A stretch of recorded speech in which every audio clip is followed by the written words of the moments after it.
যদি তুমি ওই ফ্রেন্ড জোনে ঢুকে পড়ো তাহলে দুদিনও ভাও দেবে, 3 নম্বর দিন আর দেবে না, আবার পরের দিন দেবে, আবার পরের দিন দেবে না। তো তোমার যে খুশি হবে, দিনটা তোমার খুশি হবে না, ভালো কাটবে না খারাপ কাটবে, তার একটা যে সুইচ সেটা তুমি দিয়ে দিচ্ছ সম্পূর্ণরূপে ওর হাতে। আচ্ছা, তোমার ভাইয়ের প্রবলেম এসছে যে ভাই আমি একটা মেয়েকে খুব ভালোবাসি, আমি মেয়েটাকে একদম মনের থেকে বেশি, নিজের থেকে বেশি ভালোবাসি, মেয়েটাকে আমি প্রচুর ভাও দিই, কিন্তু মেয়ে বাবা আমায় ভাও দিচ্ছে না, এই হচ্ছে তোমার প্রবলেম। তো তোমার এই প্রবলেমটার জন্য আমি প্রথমেই হাততালি বাজাই। কারণ হচ্ছে যে আজকে 2024-এ যেখানে মানুষ চাঁদে চলে যাচ্ছে, মানুষ সূর্যে গিয়ে সূর্যের চারদিক ঘুরে একদম চলে আসছে, মানুষ মঙ্গল গ্রহে চলে যাচ্ছে, সেখানে তোমার প্রবলেম হচ্ছে ভাইপো আমাকে একটা মেয়ে ভাও দিচ্ছে না। মানে এটা কোনো প্রবলেম হলো? এটা কি ধরনের প্রবলেম আমি বুঝতে পারি না। যাই হোক, তো আই এম জাস্ট জোকিং, এটা খুবই বড় প্রবলেম। তো চলো শুরু করা যাক। তো তার আগে আমি বলি আমি কে। আমি হচ্ছি তোমাদের বয়সী একজন লোক, তোমার ভাই, নিজের ভাই, আপন ভাই। তো আমার জীবনের মধ্যে দিয়ে যে যে ব্যাপারগুলো দিয়ে আমি গেছি আর কি, বা অন্য লোকের জীবনে যেগুলো আমি দেখেছি, সেগুলো থেকে আমি যে এক্সপিরিয়েন্সেস পেয়েছি সেগুলোই আমি তোমাদের সাথে শেয়ার করে তোমাদের যে প্রবলেমটা, মানে আমার ভাইয়ের যে দুঃখ, যে কষ্টটা, সেটা কমাবার চেষ্টা করবো। তো চলো শুরু করা যাক। তো সবার প্রথমে আমরা যেটা দেখবো যে তোমার প্রবলেমটা যেখানে হচ্ছে, তুমি তোমার মনের মধ্যে, মানে সবারই একটা ব্যাপার থাকে যে আমার একটা এই রকম মানুষ পছন্দ, মানে সে, মানে ধরে নাও কারোর যদি এই রকম হয় যে সে দেখতে ফর্সা হবে, বা সে এতটা লম্বা হবে, তার লুকস এরকম থাকবে, বা কারোর যদি এরকম হয় লুকস না হয়, যে কমিউনিকেশন স্কিলটা এরকম হবে, একটু এরকম ভাবে কথা বলবে, এর গলার ভয়েসটা ভালো হবে, মানে এই যে জিনিসগুলো তোমার মনের মধ্যে আছে যে আমার লাইফ পার্টনারের এই জিনিসগুলো থাকার দরকার আছে বা তোমার পছন্দ, এই জিনিসগুলোই যখন তুমি দেখো তোমার রিয়েল লাইফে কারোর মধ্যে, একটা তোমার কোচিং হতে পারে, তোমার কোনো একটা খেলার জায়গা, পাড়া, তোমার স্কুলে হতে পারে, কলেজে হতে পারে, কাউকে একটা দেখে নিলে যে একটা কি দুটো জিনিস এর মধ্যে আছে, সেগুলো তোমায় তৎক্ষণাৎ কি করলো, ট্রিগার করলো যে আরে আমার তো এরকমই লোক পছন্দ, আমার তো এরকমই মানুষ পছন্দ, তাহলে এর মধ্যে যদি এগুলো থাকে তাহলে এই তো আমার মনের মানুষ হতে পারে, দেখি দেখে একটু পটাতে গিয়ে। তারপর ব্যাপারটা যেখানে এসে দাঁড়ায়, তুমি দেখো তুমি বাবা খুব উত্তেজিত হয়ে ওর কাছে গেলে কথা বলতে, বা 2-3 দিন অবজার্ভ করে কথা বলতে গেলে, কিন্তু সে তোমাকে অতটাও ভাও দিচ্ছে না, বা অতটাও তোমার সাথে কথা বলতে ইন্টারেস্টেড নয়, কিন্তু তাও তুমি তোমার মনের মধ্যে আছে যে না, আমি অনেক দিন পর, বহু বছর, বহু তপস্যার পর একজনকে পেয়েছি যার মধ্যে এই গুণগুলো আছে, এবং আমাকে এই গুণগুলো আছে বলে এর মধ্যে একে এর পিছনে লেগে থাকতে হবে, ঠিক আছে? এইবার এখানে কিছু কিছু মানুষ হয় যাদের জন্য আমি হাততালি বাজাবো, যে যারা ভাবে যে আমরা ভাই একটা বায়োলজিক্যাল বিং, আমার নিজের মধ্যে একটা কিছু আছে, নিড আছে বায়োলজিক্যালি, যে আমার হ্যাঁ দেখে পছন্দ হয়েছে, ভালো লেগেছে, ঠিক আছে, খুব ভালো কথা, কিন্তু বাবা আমার এখন সেই সময় নয়, আমার এখন কেরিয়ার গড়ার সময়, মানে আমাদের যে সময়, এটা কেরিয়ারের সময়, তো আমি আমার কেরিয়ারে ফোকাস করি, জীবনে যখন আমি উন্নতি করে ফেলবো তখন এরকম অনেক আসবে, অনেক যাবে, তখন আমি সামলে নেবো, এইটার জন্য আমি হাততালি বাজাই, এরা ইমোশনালি স্ট্রং। এইবার এখানে আসে আমার ভাইগুলো, যে ভাইগুলো আমার মতো কেস খায়, যে কেরিয়ার তো চলছে, চলতেই থাকবে, কি আর হবে, একটা দুটো প্রেম করেই দেখা যাক না, আমার সব বন্ধুরাই তো প্রেম করে, আমিও এর পিছনে লেগে থাকি। এইবার ব্যাপারটা কি হয়, যে মেয়েটা তোমায় ভাও দিচ্ছে না, তুমি কথা বলতে গেছো, তোমাকে ভাও দেয়নি, তুমি তাও মনে ধরে আছো যে আমার সাথে কথা বলবে, তো তুমি তোমার গোটা যে বন্ধু বান্ধব আছে সবাইকে বলে বেরিয়েছো ভালো, বৌদি পেয়ে গেছি, বৌদি বৌদি হবে, কোনো কথা বলবি না, কেউ দিকে তাকাবি না। এইবার ও যখন কোথাও বাইরে যাচ্ছে, ও যখন কোথাও একটা কিছু যাচ্ছে বা যাই করছে, তোমার বন্ধুরা তোমায় ফোন করছে যে ভাই চলায়, আমার নাম যেমন শুভম বলছে, মনে করো আমায় বলছে ভাই চলায় শুভম, বৌদিকে দেখতে পেয়েছি, দেখে যা, তুমিও পক পক করে বাইক নিয়ে হোক, এ না চুলগুল সেট করে যাচ্ছে বৌদিকে দেখতে, ও তো যাচ্ছে হাঁটছে, মনে হলো কি আমি বুঝতে পারি না, মানে ও যাচ্ছে সেটা তুমি দেখলেই তোমার মন ভালো হয়ে যাবে, মানে এটা কি করে হতে পারে? তুমি ফোনে দেখে নাও, তোমার অ্যাক্ট্রেসকে দেখার ইচ্ছে হচ্ছে, না আমার রিয়েল লাইফে আমি দেখতে চাইছি, আমার একেই পছন্দ, আমি একেই দেখবো। এইবার ব্যাপারটা যেটা হচ্ছে, তুমি ভাবছো এই আজকে আমায় ভাও দিচ্ছে না, এ কালকে আমায় ভাও দিচ্ছে না, এ পরশুও ভাও দেবে না, কিন্তু একদিন না একদিন ওর আমাকে ঠিক পছন্দ হবে, ও ঠিক আমায় এসে বলবে যে ভাই তুই আমার ভালো বন্ধু হয়ে যা ভাই, সেই বন্ধুত্ব থেকে আমি ঢুকবো, এবং ঢুকে গিয়ে আমি গোলকিপার আছে কি নেই জানার দরকার নেই, আমি গিয়ে ঠিক গোল মেরে দেবো। এই সম্ভব এগুলো? যে মেয়েটা তোমাকে ভাও দিচ্ছে না, মানে ওর পিছনে তোমার যখন ওকে ভালো লেগেছে আরো 10টা ছেলে পড়ে আছে, ও তাদেরকেও ভাও দিচ্ছে না, হয়তো ওর কাছে হয়তো আরো 5-6টা ছেলে আছে যারা ওর খুব ক্লোজ ফ্রেন্ড, তাহলে ও যদি চুজ করার হয় ও ওদের মধ্যে থেকে করবে, ওই 5টা ক্লোজ ফ্রেন্ডের মধ্যে দিয়ে। ও কেন তোমার মধ্যে থেকে চুজ করবে? ও তো তোমাকে চেনেও না, জানেও না, কিছুই না।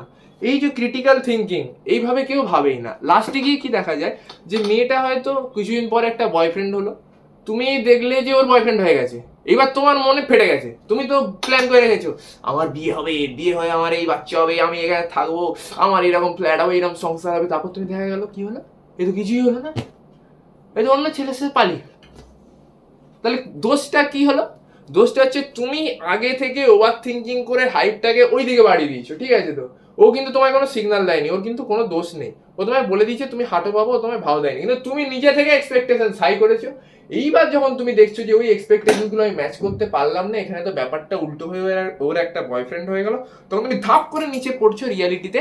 এতদিন রিয়েল লাইফে ছিলে যে তুমি বুঝতে পারছো তুমি এতদিন ভুল করেছো, কিন্তু ততক্ষণে অনেক দেরি হয়ে গেছে, তোমার মনের পুরো 14 গোষ্ঠী উদ্ধার হয়ে গেছে, তোমার মন ভেঙে চুরে চুরমার হয়ে গেছে। তুমি যে একটা হাসি খুশি ভালো ছেলে ছিলে, সেই ছেলেটা তুমি এখন পুরো হারিয়ে গেছো। সারাদিন খালি রাম ভাই ডিপ্রেস হয়ে বসে আছো, দুঃখের রিল দেখছো আর স্টোরিতে দুঃখের রিল লাগাচ্ছ। এটা কি হলো ভাই? এটা কোনো সলিউশন হলো? ঠিক আছে, এবার আসে আরো কয়েকজন যারা হয় যে মেয়েটার সাথে হয়তো খুব ভালোভাবে বন্ধুত্ব করে নিল। বন্ধুত্ব করে নেওয়ার পর কি হলো, মেয়েটা ওদেরকে ভাও দিল, 5 দিন ভাও দিল, 3 দিন দিল না, 2 দিন ভাও দিল, পরের দিন দিল না। এটাকে আমরা বলি সিচুয়েশনশিপ। মানে ও কিন্তু ঠিক করে বলছেও না ও তোমার সাথে থাকতে চায়, ইয়েস অর নো। ও কি তোমাকে আদৌ তোমার অতটা গুরুত্ব আছে ওর কাছে, না কি হ্যাঁ, সেটাও বলছে না। যখন যখন দেখা যায় যে ওর একটা ইমোশনাল নিডের প্রয়োজন হয়, কারণ এরকম মেল অ্যাটেনশন শিক করতে ভালোবাসে। তুমি ভাবো তোমার যদি 5টা মেয়ে তোমাকে প্রতিদিন বলে গুড মর্নিং, গুড নাইট, ভালো আছে, তাহলে তোমার অবশ্যই ভালো লাগবে। তেমনি ওরাও মেয়ে, ওদেরও 5টা ছেলে বললে ওদেরও ভালো লাগবে। ওরা জাস্ট তোমার অ্যাটেনশনটা শিক করে। ওরা কি করে, এটা সবাই করে না, আমি বলছি মানে বেশিরভাগ মেয়েরা আমি করে। ওরা কি করে, কোনো একটা ঝামেলা হলো, ওর একটা ইমোশনাল নিডের দরকার, তোমার ফোন করলো, আমার বয়ফ্রেন্ডের কথা, আমার এই ঝামেলা হয়েছে। তুমি ভাবছো বয়ফ্রেন্ডের সাথে ঝামেলা হয়েছে, আমাকে ফোন করছে, উড়ি বাল, আমার তো পুরো লটাই লেগে গেছে, কপাল খুলে গেছে আমার, এ তো আমারই। তারপর হয়তো বলে দিল ওর লাইফে কিছু একটা বিশাল প্রবলেম চলছে, তোমাকে ফোন করে বলে দিল। তুই বলে আরে আমার সাথে এত বড় প্রবলেম শেয়ার করছে, তার মানে তো আমি এর জীবনে বিশাল গুরুত্বপূর্ণ। কিন্তু তা নয় বন্ধু, তোমার মতো এরা আরো 5জনকে এরকম শেয়ার করে বেড়ায়। এরা খালি লোককে বলে সিম্প্যাথিটা গেইন করে, এটাই এদের কাজ। তাই এদের থেকে না দূরে থাকো। এইবার তুমি বলছো যে আমি এই সিচুয়েশনশিপে পড়েই আছি, আমি ভাবছি আজ থেকে 1-1.5 বছর পর ওর যখন সব ছেলেদের দেখে নেবে, বুঝবে যে এই ছেলেটাই আমার পাশে দাঁড়িয়েছিল, এই ছেলেটাই আমার বয়ফ্রেন্ড হবে। না বন্ধু, এটা কলিযুগ। এখানে তুমি যাকে যত ভালো দেবে সে তোমার থেকে তত দূরে সরে যাবে। তাই জন্য তুমি সব থেকে ভালো সলিউশন, এবার যেটা আসছি এই প্রবলেমগুলো, যেটা পুরো যে প্রবলেমটা বললাম এর যেটা সলিউশন, সব থেকে ভালো সলিউশন হচ্ছে তোমার যদি ভাই কাউকে ভালো লাগে, মোটামুটি দেখছো ভাও দিচ্ছে, 2-3 সপ্তাহ কথা বলো, গিয়ে বলে দাও আই লাইক ইউ, সোজা মুখের ওপর ফটাক করে আই লাইক ইউ। ও যদি বলে যে ঠিক আছে ঠিক আছে লাইক ইউ ঠিক আছে, কিন্তু আমি আরেকটু কিছু সময় চাই, তুমি সেই সময়টা ওকে দাও। ও যদি বলে যে না ভাই আমার তো তোমাকে পছন্দ নয়, তুমি আমার বন্ধুর মতো, তুমি আমার বন্ধু হয়ে থাকো, তাহলে বলো ভাই তুমি এক লাত মেরে বাইরে যাও, আমার কোনো প্রয়োজন নেই। লাত মেরে কথাটা বলা উচিত ছিল না, কিন্তু আমি জাস্ট বলছি মানে ইমোশনটা বোঝাবার জন্য, যে তুমি ভাই ভাড়মে যাও, তাকে বলবি নমস্কার, থ্যাংক ইউ ভেরি মাচ, আমি সিচুয়েশনশিপে থাকতে চাই না, আমি ফ্রেন্ড জোন হতে চাই না, তুমি তোমার লাইফে খুশি থাকো। হ্যাঁ তোমাকে আমার পছন্দ হয়েছিল, তোমার আমায় পছন্দ হয়নি, তাতে কিছু করার নেই, আমি আমার লাইফে এগিয়ে গেলাম, তুমি তোমার লাইফে এগিয়ে গেলে, ঠিক আছে? তো এই জিনিসটা করো, তাহলে দেখবে জীবন ভালো হয়ে যাবে। 2-4 দিন কষ্ট হবে, 5-6 দিন কষ্ট হবে, 6-7 দিন কষ্ট হবে, কিন্তু কিছুদিন পর ঠিক হয়ে যাবে। আর যদি তুমি ওই ফ্রেন্ড জোনে ঢুকে পড়ো, তাহলে 2 দিনও ভাও দেবে, 3 নম্বর দিন আর দেবে না, আবার পরের দিন দেবে, আবার পরের দিন দেবে না। তো তোমার যে খুশি হবে দিনটা, তোমার খুশি হবে না, ভালো কাটবে না খারাপ কাটবে, তার একটা যে সুইচ, সেটা তুমি দিয়ে দিচ্ছ সম্পূর্ণরূপে ওর হাতে। ও কথা বললে সুইচটা অন হয়, তোমার দিন খুব ভালো যায়, ডোপামিন রিলিজ হয়, কি মজা, আজকে আজকে আনন্দপূর্ণ দিন, যে কি সারাদিনে কিছু ভালো হয়নি, তা ওই একটা মেসেজ এসে কি সুন্দর গুড মর্নিং লিখে দিয়েছে। আবার যেদিন লিখবে না সেদিন তোমার সাথে হাজার জিনিস ভালো হয়ে গেল, তাও তোমার মনে হবে ভাই আজকে তো দিনটা আমার খারাপ গেল, কারণ হচ্ছে ও তো আমায় মেসেজ করেনি।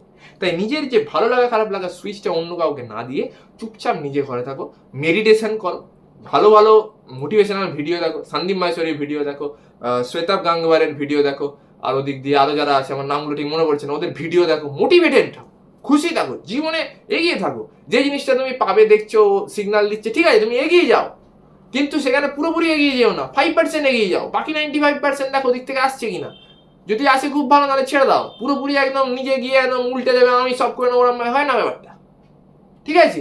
তো জীবনে খুশি থাকো, যেটা হতে পারে না সেটাকে অ্যাকসেপ্ট করো, আমার একে ভালো লেগেছিল, এরা আমাকে ভালো লাগেনি, হবে না, ঠিক আছে, ভেরি ভেরি থ্যাংক ইউ।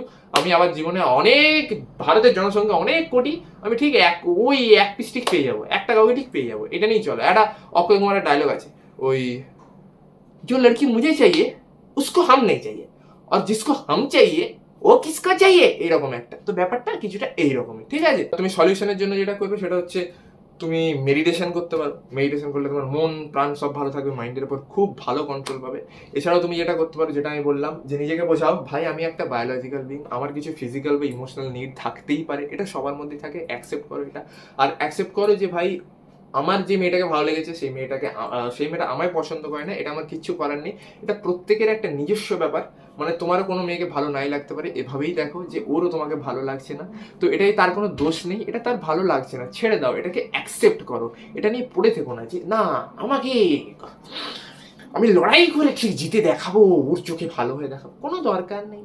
যে তোমায় ভাও দেয় না কে এক্সে, কার চোখে ভালো ভালো কিচ্ছু হতে হবে না, নিজের লাইফে উন্নতি করো, এমনি নিয়ে আসবে। ঠিক আছে, তো টাটা বাই বাই, ভালো থেকো, সোমের ভাই, আমি তোমাদের ভাই, আমার সাথে থেকো, সঙ্গে থেকো, একটু সাবস্ক্রাইব করে দিও, নতুন চ্যানেল, নতুন ভাবে একটা শুরু, নতুন একটা উদ্যম। Thank you very much.